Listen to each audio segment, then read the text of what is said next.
So when the school system was developed, the word purpose wasn't included in any of it. They asked the wrong question of you. What are you going to do when you grow up, is what schools say. That's not the right question. What you should be asked is, what problem are you going to solve? So the second step in thinking about and finding, hopefully, purpose is, what problem matters to you? Now, at first, nothing might spring to mind. If something has jumped into your mind, then great. In a minute, I'm going to explain how you action that. But if it hasn't jumped into your mind, start thinking about what problems have actually affected you, big or small. Now, it can be really simple, like the banks aren't open early enough for you, or the swimming pool you wanted to go to doesn't let you swim the time you want. It might sound silly.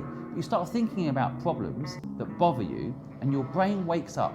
The entrepreneur muscle in your brain that helps you figure out how to solve that problem. Now, it might be that the bank's not opening on time isn't a problem you're going to solve, but if your brain starts thinking about that problem and how it can solve it, you might begin to understand how to find purpose. The third thing you can do is start breaking down how to make your life and that purpose match.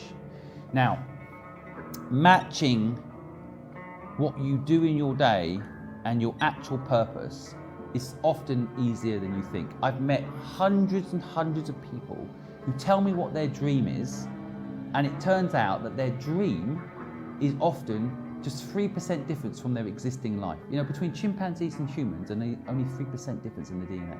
And often, for example, I met someone that wants to do their own catering business. They're working in someone else's catering business. They're just missing this video in their life to figure out how to turn what they feel is their purpose, to make cakes for someone and make them smile and own that business, into that business. They're just missing knowledge. They're also not realizing that actually their purpose is nearly there. In fact, I would argue that the system sometimes wants you to feel like you're getting enough satisfaction that you don't need to make a change. So in other words, if you are working for someone else baking cakes, even if they're not using the ingredients you would use, or they don't care about the customer the same way that you do, at least you are baking. But you've got to break free from this thinking. You've got to realize that if you're going to do your purpose, you have to learn what I said earlier, take risk, but most importantly, to truly know yourself. I once interviewed a billionaire on my podcast and I asked him, how did you build your intuition?